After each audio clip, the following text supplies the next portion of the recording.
오늘 우리에게 주시는 하나님의 말씀 누가복음 9장 37절부터 48절까지 말씀입니다.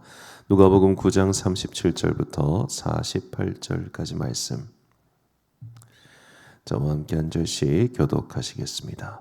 다음 날 그들이 산에서 내려오니 큰 무리가 예수를 맞이하였다. 그런데 무리 가운데서 한 사람이 소리를 크게 내서 말하였다.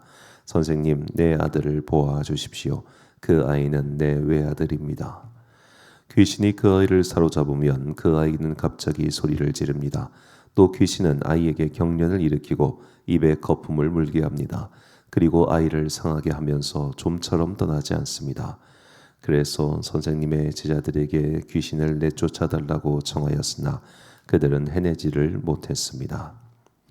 예수께서 대답하셨다. 아, 믿음이 없고 비뚤어진 세대여, 내가 언제까지 너희와 함께 있어야 하며 너희를 참아주어야 하겠느냐. 내 아들을 이리로 데려오너라. 아이가 예수께로 오는 도중에도 귀신이 그 아이를 거꾸로 뜨리고 경련을 일으키게 하였다.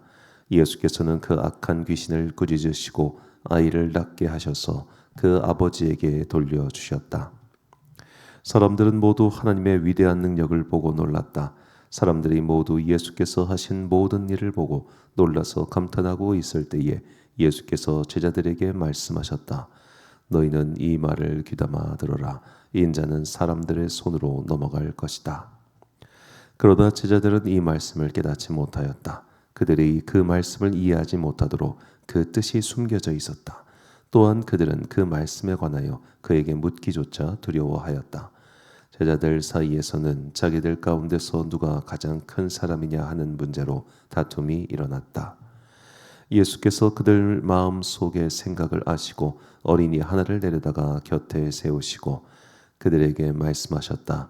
누구든지 내 이름으로 이 어린이를 영접하면 나를 영접하는 것이요, 누구든지 나를 영접하면 나를 보내신 분을 영접하는 것이다. 너희 가운데서 가장 작은 사람이 큰 사람이다. 아멘. 주의 영이 떠나지 않도록이라는 제목으로 하나님의 말씀 선포하겠습니다. 교회를 개척하고 나서 지금까지 나름 이런저런 경험을 쌓아가면서 제가 든 생각은 목회는 전적으로 하나님을 의지하는 작업이다라는 것을 깨우치지 아니할 수가 없습니다. 당연하겠지만 우리 성도님들이 오늘 오겠습니다. 오늘 몇 시까지 오겠습니다. 누가 갈 겁니다. 라고 약속하고 오는 게 아니지 않습니까? 기다리는 사람 입장에서는 딱 들어왔을 때 누가 있는지 누가 없는지 알 도리가 없는 거예요. 오늘 누가 올련지 누가 오지 않을련지 그걸 어떻게 알겠습니까? 오늘 또 우리 집사님 이렇게 새벽을 함께 깨워주셔서 너무 감사하고 아마 그래서 없었으면 혼자 할 뻔했는데 감사합니다. 이런 삶의 행운 같은 기쁨이 우리 안에 있기를 소망합니다. 뭔가 뜻하지 않았는데 뜻하지 않은 기쁨이 오고 생각지도 못한 여러 가지 좋은 일들이 우리 삶 가운데 일어나서 하루하루를 조금 더 기운 있게, 조금 더 희망 가득하게 그렇게 우리가 살아가기를 항상 간절히 소망합니다. 우리 믿음 생활에는 이런 날마다 조금씩 새롭게 역사하시는 하나님 체험이 필요합니다. 일일신, 오일신이라고 하죠. 하루가 새롭고 또 다시 새롭게. 믿음 생활은 물론 내가 과거에 만난 하나님 경험, 하나님 은혜로 살아가는 것은 분명하나 오늘 다시 새롭게 역사하시는 하나님의 은혜를 체험하기 위해 내가 더욱더 애를 써야 합니다. 내가 과거의 하나님 경험, 과거의 하나님 체험에 갇혀 있으면 그것이 좋은 작용을 하는 것이 아니라 오히려 고인물처럼 썩어서 이상한 작용을 하게 되는 경우가 참 많죠.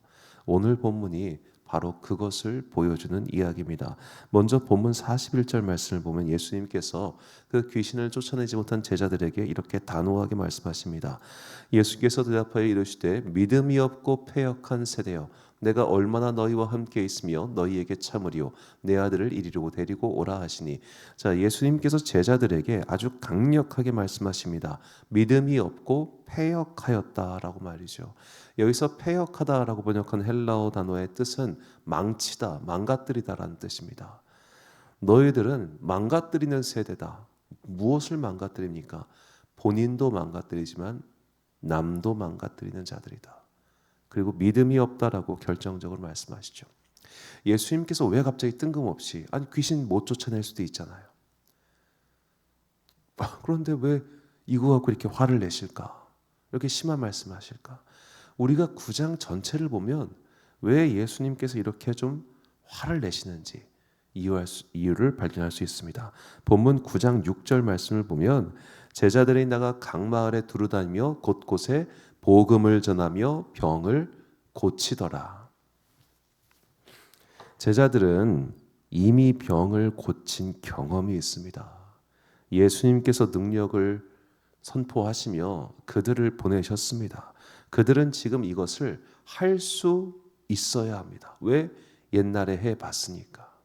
그런데 지금 그들은 옛날에 했던 그 일을, 옛날도 아니에요, 불과 한 보름 전, 적어도 누가복음의 사건 순서에 따르면 거의 보름 전 일입니다. 한 달도 채 안 돼서 병을 고치는 능력이 사라진 거예요. 왜 이렇게 되었을까요? 본문 46절입니다. 제자 중에서 누가 크냐 하는 변론이 일어나니. 하나님의 은혜와 능력을 체험했습니다. 대단한 일이 벌어졌습니다. 당연히 으쓱으쓱하는 마음이 생겼겠죠. 그래서 그들 안에 뭐가 들어왔냐? 교만과 헛된 것들이 들어왔습니다. 이것이 마치 나의 능력으로 된 것이냐? 이것이 마치 내가 무언가를 해서 된 것이냐? 지금도 이런 일이 나를 통해 일어난다면 앞으로는 더 얼마나 놀라운 일이 일어날까? 야, 너 예수님 제자 몇 번째가 됐어? 너 지금 2년 됐어? 야, 나 지금 3년 차야. 너 얼마나 예수님께 헌신했어? 야, 나는 막 가족도 등지고 이거 다 재산 정리하고 이렇게 예수님 따라왔어. 너는 안 돼. 이런 식으로 서열 정리를 하기 시작했다는 거예요. 서열 정리. 헛된 게 들어온 거예요. 성령님의 능력이 나타났어요. 하나님의 체험을 했어요. 그런데 그들이 오히려 그것 때문에 더 이상한 행동을 하고 더 교만해지고 했더라는 겁니다. 그런데 이렇게 고인물, 즉 과거에는 능력을 체험했으나 지금은 능력이 사라진 상태, 여러 가지 이유로, 그러면 그들이 그걸로 뭘 하느냐? 자기뿐만 아니라 공동체를 망치기 때문에 그들을 가리켜 패역한 세대여라고 말을 했던 겁니다.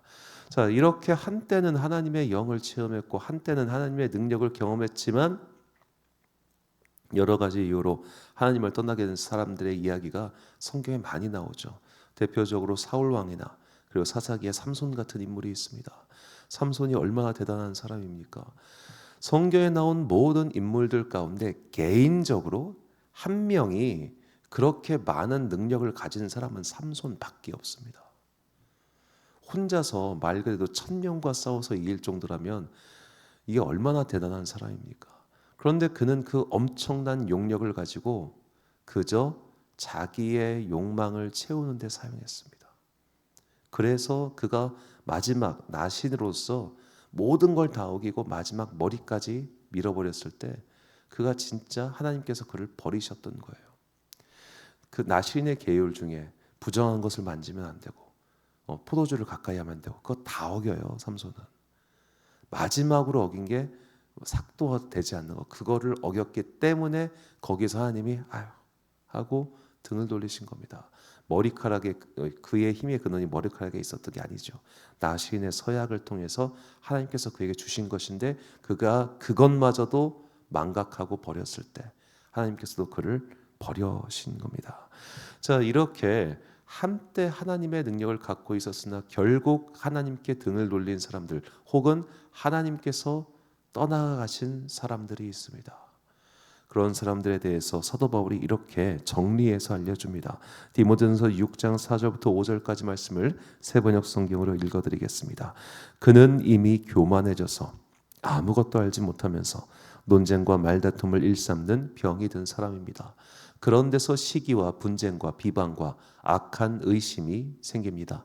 그리고 마음이 썩고 진리를 잃어서 경건을 이득의 수단으로 생각하는 사람 사이에 끊임없는 알력이 생깁니다.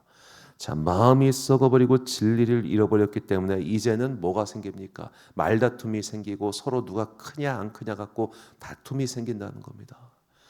날마다 새롭게 공급하시는 하나님의 은혜를 맛보지 않으면 그 공동체는 겉으로 멀쩡해 보여도 썩어 있는 공동체입니다. 날마다 하나님께 간절히 기도하지 않으며 하나님의 은혜를 구하지 않는 공동체는 겉으로 멀쩡해 보일지만 썩어 있는 공동체입니다. 개인도 마찬가지입니다. 내가 신세가 편하면 기도하지 않고 신세가 어려워지면 하나님께 매달리고 그러면서 과거의 경험 이외에 새로운 것을 쌓으려고 할 생각이 없는 사람, 차라리 삶이 어려워지니까 기도의 자리에 나오는 사람은 그나마 나은 거예요. 그에게는 살 가능성이 있어요. 그런데 야, 내가 옛날에 하나님도 만나봤고 지금 이거는 기도해서 될 일이 아니야. 내가 다 알아. 나도 영적 체험이 있어. 지금은 이게 기도할 때가 아니고 내가 움직여야 될 때야 라고 하면서 마치 다 아는 것 마냥 교만하게 행동하는 사람들, 그런 사람들은 결국 안타깝지만 하나님께서 그를 버리실 겁니다. 호세아 4장 6절 말씀 보니까 내 백성이 지식이 없으므로 망하는도다. 내가 지식을 버렸으니 나도 너를 버려 내 제사장이 되지 못하게 할 것이요 내가 내 하나님의 율법을 잊었으니 나도 내 자녀들을 잊어 버리리라. 자, 무서운 말씀이죠. 이 백성들이 더 이상 나를 찾지 않는구나. 이 백성들이 더 이상 나를 구하지 않는구나. 나에 대해서 알려고 하지도 않고 나를 경험하려고 하지도 않고 하나님의 임재와 관계 속에 거하려고도 하지 않는구나. 그래, 좋다. 떠나라. 떠나라. 우리는 이제 너무 우리 교회가 그 전도에 열심을 내다 보니까 하나님도 우리한테 매달리시는 것처럼 착각을 할 때가 많습니다. 아니요. 하나님은 우리한테 매달리시는 분이 아닙니다. 기다리기는 하시지만 매달리지는 않으세요. 우리가 너무 오해를 하고 있는 겁니다. 우리가 먼저 하나님을 어려워한 이후에 그분의 사랑에 감동하는 거지, 그냥 그분의 사랑은 기본값이고 그 다음에 화내면 조금 무섭네 이게 아니라는 거죠. 그러니까 제가 가끔씩 요즘 그런 생각이 드는데, 모든 분들이 다 그러시겠습니다만 할머니 할아버지가 손녀 손자를 얼마나 이뻐하시겠어요, 그렇죠? 너무 이뻐하시겠지. 하나님의 사랑은 그렇게 할아버지 할머니의 사랑처럼 무조건적이고 다 봐주고 다 용서해주고 다 이해해주고 다 넘어가주는, 내 손주 너무너무 예뻐가지고 모든 걸 다 수용해주는 그런 사랑이 아니라는 거예요. 엄격하세요. 그렇기 때문에 우리가 하나님을 경외해야 되고, 그렇기 때문에 우리가 하나님께 기도드리는 것이고, 그렇기 때문에 겸손하게 하나님 오늘 나와 만나 주옵소서. 나는 당신이 필요합니다. 오늘 나에게 새로운 생명수를 공급하여 주사 그저 과거의 경험 속에서 사는 것이 아니라 오늘 나에게 새롭게 주시는 은혜를 공급받아서 내가 살게 하옵소서. 그렇게 우리는 기도해야 됩니다. 과거의 은혜가 필요하지 않다는 이야기가 아닙니다. 과거의 은혜의 경험, 과거의 체험이 있기 때문에 오늘 내가 나오는 거잖아요. 과거가 없으면 오늘도 없습니다. 그렇다면 오늘 은혜가 있어야 미래의 은혜가 지속되는 법이죠. 오늘 내가 받아야 되고, 오늘 내가 만나야 되고, 오늘 내가 체험받지 않으면 내일의 믿음 생활이 결코 보장될 수가 없습니다. 왜냐하면 우리가 과거와 똑같은 문제를 오늘 만나는 게 아니기 때문입니다. 항상 새로운 문제가 우리를 기다리고 있습니다. 인생은 끊임없이 고통의 바다를 헤엄치는 거죠. 처음에는 나름 넘어갈 수 있을 것 같은데 하다 보면 지치고 힘든 것이 인생이란 바다 아니겠습니까? 우리가 늙어가니까, 우리가 지쳐가니까, 우리가 육신은 쇠하여지고 여러 가지 것들이 날마다 좋아지는 사람도 있지만 어려워지는 사람도 얼마든지 많습니다. 그런 와중에 날마다 새로운 하나님의 은혜를 얻기 위하여, 그래서 이 고통의 파고를 넘어가기 위한 새로운 능력과 힘이 우리에게 날마다 공급되어야 됩니다. 그러므로 힘겹지만 기도를 게을리하지 마시고, 어렵지만 하나님을 찾는 경건의 시간을 계속해서 가지시길 바랍니다. 그래야 넘어갈 수 있고, 그래야 견딜 수 있고, 그래야 승리할 수 있기 때문입니다. 사도 바울의 이 권면의 말씀이 우리 평생의 삶의 지침이 되기를 간절히 소망합니다. 하나님의 말씀 빌립보서 2장 15절과 16절 세 번역 성경으로 함께 봉독하겠습니다. 시작. 그리하여 여러분은 흠이 없고 순결해져서 구부러지고 뒤틀린 세대 가운데서 하나님의 흠없는 자녀가 되어야 합니다. 그리하면 여러분은 이 세상에서 별과 같이 빛날 것입니다. 생명의 말씀을 굳게 잡으십시오. 그리하면 내가 다름질한 것과 수고한 것이 헛되지 아니하여서 그리스도의 날에 내가 자랑할 수 있을 것입니다. 아멘. 사랑하는 지혜빛 광성교회 성도 여러분, 그리고 이 새벽 함께 깨우고 계신 귀한 주님의 자녀 여러분, 오늘 사순절 9번째 날을 맞이하여 우리에게 날마다 새롭게 공급해 주시는 하나님의 은혜가 임하기를 간절히 소망합니다. 그 은혜가 있어야 이제 우리는 새로운 고난을 극복할 수 있기 때문입니다. 과거의 은혜도 중요하지만, 그걸 잊지 않는 것도 굉장히 중요하지만, 오늘 나에게 새롭게 만나는 하나님 체험, 새롭게 채워주시는 하나님 은혜가 더욱더 중요하다는 것을 잊어서는 안 됩니다. 믿음의 생활에 고인물이란 없습니다. 고여 있으면 썩기 때문입니다. 믿음 생활은 날마다 하나님을 만나고 그분의 은혜를 공급받아서 새로워져야 됩니다.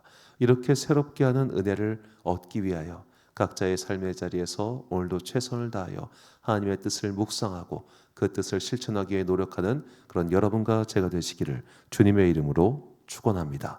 기도하겠습니다. 사랑과 은혜가 풍성하신 아버지 하나님, 참으로 감사합니다. 오늘 이 새벽 우리를 주님의 전으로 불러주시고 함께 기도할 수 있도록 기도의 능력의 손으로 붙들어 주시니 감사합니다. 오늘 우리에게 성령의 기름을 부어 주옵소서. 오늘 우리에게 새롭게 하신 하나님의 은혜가 있게 하여 주옵소서. 그리하여 날마다 새롭게 닥쳐오는 인생의 모든 숙제를 잘 풀 수 있는 능력이 우리 안에서 샘솟듯 일어나기를 간절히 소망합니다. 오늘도 저녁에 함께 모여서 기도할 때 주님께서 성령의 임재를 선물로 내려 주옵소서. 특별히 우리 자녀들과 함께 기도하오니 주님께서 머리부터 발끝까지 그들을 성령의 열로 채워 주시옵시고, 그리하여 날마다 주님과 동행하는 믿음의 다음 세대들 되게 하여 주옵소서. 한 주간의 업무를 마치는 금요일 각자의 삶의 자리에서 열심히 살아가는 당신의 자녀들에게 복과 은혜를 내려주시고, 때로는 힘겹고 지치는 순간이 있더라도 말씀과 기도로서 성령님의 능력을 공급받아 다시 한번 굳게 일어서서 자신에게 주어져 있는 믿음의 선한 싸움을 끝까지 싸워 승리하는 거룩한 주의 병사들 되기를 간절히 소망하오며, 이 모든 말씀 우리 구주 예수 그리스도의 이름으로 기도드립니다. 아멘. 오늘의 기도 제목입니다. 하나님의 영으로 충만하지 않으면 그 빈자리에 더럽고 악한 것이 들어와 우리의 믿음을 비뚤어지게 만듭니다. 성령의 뜨거운 불로 채우사 더러운 것들이 틈타지 못하게 해달라고 기도하십시오. 오늘 주신 기도의 제목 가지고 기도와 묵상에 힘쓰느라고 되시길 바랍니다. 기도하겠습니다.